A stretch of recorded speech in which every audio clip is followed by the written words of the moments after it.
ETF index mutual funds నేర్చుకుని stock మార్కెట్లో రాణించాలనుకుంటున్నారా? వెంటనే ఈ నెంబర్కి కాల్ చేయండి. నమస్తే రమగారు. నమస్తే జయ.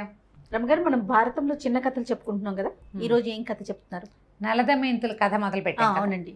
నలుడు దమయంతి దిక్పాలకుర్ని అందరినీ ఆవిడ తోసిరాజని నలుడిని వివాహం చేసుకుంది అమ్మాయి. సరే, చక్కగా పెళ్ళి అది చేశారు చాలా గ్రాండ్గా. దిక్పాలురు కూడా సరే, ఆ అమ్మాయి అతని ధర్మపరాయణత్వము, ఆ అమ్మాయి యొక్క పాతివ్రత్యము, అంటే ప్రేమించిన వాడినే వివాహం చేసుకోవాలి, ఇతరులను వెళ్ళకూడదు, దేవతలు దిగి వచ్చినా సరేనన్న ఆ అమ్మాయి తాలూకు సద్బుద్ధికి చాలా మెచ్చుకున్నారు. నలుగురు బయలుదేరి వెళ్ళిపోయారు. ఇక్కడ ఏమైంది, చక్కగా నిషధరాజుకిను ఈ విదర్భ రాజకుమార్తె అయిన దమయంతికి విశేషంగా హడావిడి చేసి పెళ్లి చేశారు. చాలా చక్కగా చాలా కాలం పాటు వీళ్ళంతా ఇక్కడే ఉండిపోయారు. అమ్మాయి, అతని భర్త, అమ్మాయి చాలా కాలం పాటు అక్కడే ఉన్నారు. అయితే ఈ దిక్పాలురు తిరిగి వెళ్తున్నారు కదా, వెళ్తుంటే వాళ్ళకి ఇద్దరు ఎదురుపడ్డారు. ఒక ఆయన ఏంటంటే, ఇప్పుడు ద్వాపరయుగము, కృతయుగము, త్రేతాయుగము, ద్వాపరయుగము, కలియుగము, 4 యుగాలు ఉన్నాయి కదా. ఈ 4 యుగాలకి నలుగురు పురుషులు ఉంటారు. ద్వాపర యుగ పురుషుడు, కలియుగ పురుషుడు, కలిపురుషుడు, ద్వాపర పురుషుడు అనాలి. వాళ్ళిద్దరూ ఎదురుపడ్డారు. ఎదురుపడేసరికల్లా కొన్ని కథల్లో శనేశ్వరుడు అని కూడా చెప్తారు. ఈ కలిపురుషుడు అన్న మాటే నాకు బాగుందనిపించింది మరి. ఓకే. అయితే ఎదురుపడేసరికల్లా ఎక్కడికి బయలుదేరారు, ఎక్కడికి అని మాట్లాడుకుంటే ఈ కలిపురుషుడు ఏం చెప్పాడంటే, దమయంతి స్వయంవరం, వైదర్భి స్వయంవరము, మేము ఆ అమ్మాయిని నేను వివాహం చేసుకోవాలనుకుంటున్నా, అందుకని బయలుదేరాం అనేసరికల్లా దేవతలు నవ్వారు. వీళ్ళు నలుగురు పక్కపక్క నవ్వి, అయిపోయిన పెళ్ళికి బాజాలేమిటి, వివాహం అయిపోయింది, మమ్మల్ని కూడా కాదని ఆ అమ్మాయి వైదర్భి నలుణ్ణి, నలమహారాజు నరుణ్ణి పెళ్లి చేసుకుంది అనేసరికల్లా వీళ్ళకి చాలా ఒళ్ళు మండిపోయింది, కోపం వచ్చేసింది కలిపురుషుడికి. మేము రాను కూడా, మమ్మల్ని అందరికీ ఉత్తరాలు పంపించారు, రాకుండానే పెళ్లి చేసేస్తారా? పైగా దేవతల్ని దిక్పాలురుని కాదని నరుణ్ణి వలవడానికి ఏమిటి కారణం? అతను చాలా ఉత్తమ గుణాలు ఉన్నవాడు, చాలా ధర్మపరాయణుడు, ఏ లోపము లేని ఉత్తమ మానవుడు అని దేవతలు మిగిలిన వాళ్ళు నలుగురు చెప్పారు. ఇంద్రాది దిక్పాలకుడు ఈ కలి అన్నాడు, నాబోటి వాడు నేను గనక ఒకసారి ఆవేశిస్తే ఎలాంటి వాడినైనా కింద మీద చేస్తాను నేను. అంటే కలిపురుషుడు ఆవహించాలన్నా, కలి ప్రభావానికి లోనవ్వాలన్నా వ్యక్తుల్లో ఒక దుష్టత్వం ఉండాలి, ఒక చెడు, ఒక పాపం, ఒక లవలేశమైన ఉంటే కానీ కలి ప్రభావం ఉండదు అతని మీద. అతను చాలా ధర్మాత్ముడు, నీ వల్ల కాదు అతన్ని ఏమైనా చేయటం అని మిగిలిన దిక్పాలకులు చెప్పారు. కానీ వీళ్ళిద్దరికీ నచ్చలేదు. ద్వాపర పురుషుడు సామాన్యంగా ఉన్నాడు, కలికి మాత్రం చాలా చికాకు కోపము వచ్చింది. ఏమనుకున్నాడంటే, దిక్పాలురుని కాదని వివాహం చేసుకున్న వైదర్భికి బుద్ధి రావాలి, ఇట్లా మమ్మల్ని అపహాస్యం చేసినట్టుగా దిక్పాలురిని అపహాస్యం చేసి ఆ అమ్మాయిని వివాహం చేసుకున్న వాడికి బుద్ధి రావాలి, కాబట్టి మేము ఎలాగైనా ఇతని అంతు చూడాలని భావించారు. వాడిని లైన్లో పెడతాను చూడండి నేనని చెప్పాడు. అంతే బుద్ధి వచ్చేలాగా చేస్తానన్నాడు. నలుడంత గొప్పవాడేం కాదని ప్రూవ్ చేయాలి అని పెట్టుకున్నాడు అనమాట. అతను వచ్చి ఈ విదర్భ రాజ్యంలో దేశంలోకి ఉండిపోయాడు. అవకాశం కోసం చూస్తున్నాడు అనమాట కలిపురుషుడు. చూస్తుంటే ఏమైంది, వీళ్ళనేమో పెళ్లి కొడుకుని, పెళ్లి కుమారుని, కూతుర్ని కొద్ది రోజులు అట్టే పెట్టుకున్నారు పెళ్లివారింట్లో. తర్వాత తమ రాజ్యానికి తరలి వెళ్ళాక ఇట్లా రాజకుమార్తెను తీసుకొస్తున్నాడని నలుడు రాజ్యంలో, నిషధ సామ్రాజ్యంలో అంతా చక్కగా పండగ చేశారు, తోరణాలు కట్టారు, ఎంతో వైభవంగా చేశారు. చాలా అంటే స్వాగత సత్కారాలు బాగా చేశారనమాట. వచ్చిన తర్వాత చక్కగా అతను ఏం చేశాడంటే, అందరికీ అన్నీ పంచిపెట్టాడు, బాగా దాన ధర్మాలు చేశాడు. తన వివాహం జరిగిన నేపథ్యంలో కోరుకున్న స్త్రీ దొరకటం, దిక్పాలుల్ని కూడా కాదనుకుని తనని వరించినటువంటి అమ్మాయిని ఎంత గౌరవించాలి మరి, అంతా గౌరవించి చాలా విశేషంగా దాన ధర్మాదులు, యాగాదులు, యజ్ఞాదులు చేశాడు. కలిపురుషుడు అతని కోసం వేచి చూస్తున్నాడు. ఎప్పుడైనా ఒక్కసారైనా ఏదో ఒక సందర్భంలో అయినా అతనిని పట్టుకోవడానికి అవకాశం ఉందేమోనని చూడగా జరుగుతూ ఉంది. ఈ లోపల దమయంతి దేవి గర్భవతి అయింది. ముందు కుమారుడు పుట్టాడు, రెండోసారి గర్భవతి అయింది, కుమార్తె కూడా పుట్టింది. 10 సంవత్సరాల పైనే గడిచిపోయినాయి. ఏమీ చేయలేకపోయాడు నలుడిని. ఒక మంటగా ఉంది. ఇప్పుడు మళ్ళీ వెళ్ళి స్వర్గంలో వీళ్ళని అందరూ ఎదురుపడితే ఏం చేసావు అంటారు. అందుకని ఏమనుకున్నాడు, ఎన్నో విపరీతమైన ముఖాలున్న జంతువుల్ని సృష్టించి వదిలిపెట్టాడు వీళ్ళంతా చూడడానికి. మరి రాజు వాటన్నింటినీ తరమదు ప్రజారంజకంగా పరిపాలించాలి కదా. ఎన్ని జంతువులో వన్య జంతువులు, ఎన్నో క్రూర మృగాలు పుట్టినాయి. 3 ముఖాలున్నవి, 5 ముఖాలున్నవి కూడా. 5 కాళ్ళు 7 కాళ్ళు ఉన్న జంతువులు కూడా విచిత్రమైనవి కలి ప్రభావంతో కలి ప్రభావంతో పుట్టినాయి. పుట్టి అవన్నీ ఊళ్ళ మీద పడేసరికల్లా ఇతను ఒక బోయవాడి వేషంలో కలి కొంతమంది వ్యాధుల్ని వాళ్ళని వెంబడి పెట్టుకుని, మహారాజా నీ వల్ల మాకు ఈ కష్టం తీరాలి, ఇట్లా సమస్యలు పడ్డామంటే అతను ఏం చేశాడు, భార్యని కూడా వెంబడి పెట్టుకుని అడవికి వెళ్ళి వేటాడాడు. కొద్ది కాలంలోనే వేటాడి మొత్తం జంతువులన్నిటినీ చంపేశాడు. అంత పరాక్రమశాలి కూడా అతను. చాలా జంతువుల్ని చంపేశాడు. ఆ అడవి నిష్కంటకంగా అయిపోయింది. ఇప్పుడు ఇతన్ని రాజ్యంలో నుంచి బయటికి కదపడమే, కానీ ఎక్కడ అతను ఏ పొరపాట్లు చేయడు. సరే ఆ అడవిలో ఉండగానే భార్య ఒక చెట్టు కింద కూర్చుంటే ఆమె ఒళ్ళో తల పెట్టుకుని పడుకున్నాడు. పడుకుంటే ఆయనకి ఒక పీడకలు వచ్చి దక్కుని ఉలిక్కిపడి లేచాడు. ఉలిక్కిపడేసరికల్లా భార్య, ఎందుకు అంత ఉలిక్కిపడ్డావు, ఎందుకు ఇంత భయం వేసింది నీకు అని అడిగితే ఏమన్నాడు, నాకు ఒక పీడకాలు వచ్చింది, మన సామ్రాజ్యము ఆస్తి స్వాస్తి అన్నీ పోయినాయట, నువ్వు నేను సెపరేట్ అయిపోయా అంట, కానీ భగవంతుడైన విష్ణుమూర్తి కరుణ వల్ల మళ్ళీ మనం కలిసాం అంటే భార్య ఇవి దమయంతిదేవి చాలా సమర్థురాలు, తెలివిగలది.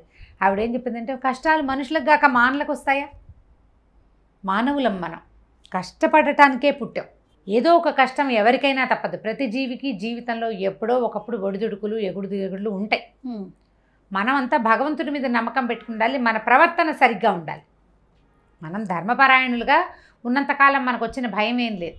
నీ అంత ధర్మాత్ముడివి నువ్వే, నీలాంటి రాజే లేడు భూమి మీద, నువ్వంత గొప్ప రాజువి, నీకు సుఖాంతమే, కళ పీడకలే, ఆస్తి పోయింది అన్నీ పోయినాయి, నువ్వు రోడ్డు మీద పడ్డావు, ఓకే బాగుంది అంత మటుకు, కానీ మళ్ళీ కలిసామని అనిపించింది కదా, కాబట్టి నువ్వు భయపడద్దు, పగటి కళ మీద అంత దృష్టి పెట్టకూడదని ఆయన స్వాంతం పరిచేసింది. చక్కగా మాట్లాడి ఆయన సర్దేసింది. కలి వేచి ఉన్నాడు, పట్టుకోలేకపోయాడు ఆయన. సరే మళ్ళీ వెనక్కి వెళ్ళిపోయారు. కొద్ది రోజులు గడిచాక ఏవో యజ్ఞయాగాదులు చేస్తుండగా ఈయన ఏం చేశాడంటే, ఒకనాడు బాత్రూమ్కి వెళ్ళి కాళ్ళు కడుక్కున్నాడు. కడుక్కుంటే ఒక చోట అంత చోట తడి తగలకుండా ఉండిపోయింది. అశుచిగా ఉండి మళ్ళీ వచ్చి యజ్ఞవేదిక దగ్గర కూర్చున్నాడు.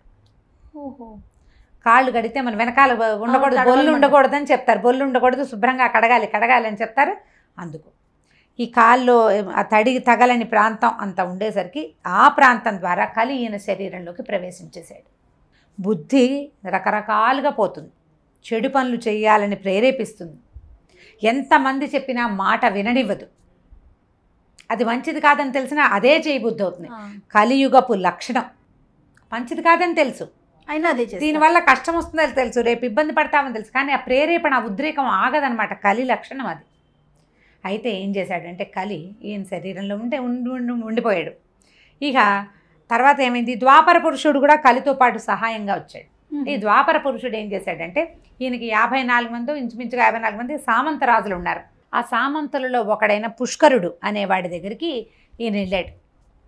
ఈ ద్వాపర పురుషుడు వెళ్ళి కలిపురుషుడి యొక్క ప్రేరేపణ వల్లే, ద్వాపర యుగం నిజానికి ధర్మయుగం చాలా మటుకు 80%, నిజానికి కొంత బెటరే, మనలాగా ఇంత దుర్మార్గంది కాదు, కానీ అక్కడ కూడా చిన్న చిన్న కలితాలకు అంశాలు ఉన్నాయి.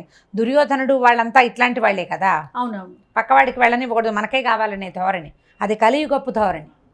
అయితే ఏం చేశాడంటే, పుష్కరుడికి ఏం చెప్పాడు, నువ్వు సామంతరాజుగా ఉన్నావు, మహాసామ్రాజ్యం అంతా నువ్వు సొంతం చేసుకోవచ్చు, నీకు అవకాశం చూపిస్తాం మేమంటే, అమ్మో నాకు భయం, ధర్మ భయం అన్నాడు. ధర్మం ప్రకారమే నీకు ఆస్తి వచ్చేలాగా డబ్బు వచ్చేలాగా చేస్తాం అని చెప్పి నలమహారాజుని పాచికలాడడానికి పిలవమన్నారు.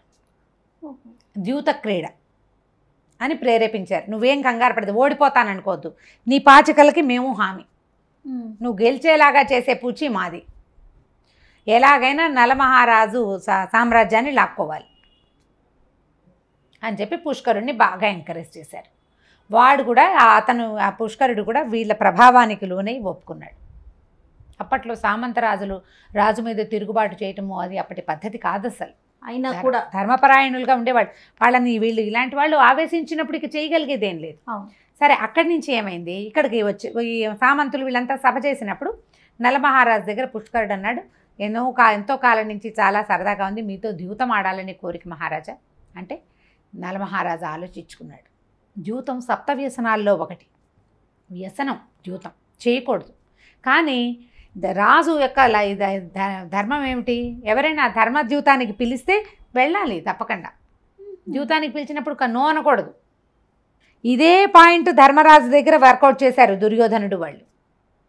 అది చెడ్డ పని అయినా సరే పిలిస్తే వెళ్ళాలి. వెళ్ళాల్సి యుద్ధానికి కానీ క్రీడకి కానీ పిలిస్తే నో చెప్పకూడదు. యుద్ధానికి రమ్మంటే వెళ్ళి తీరాలి.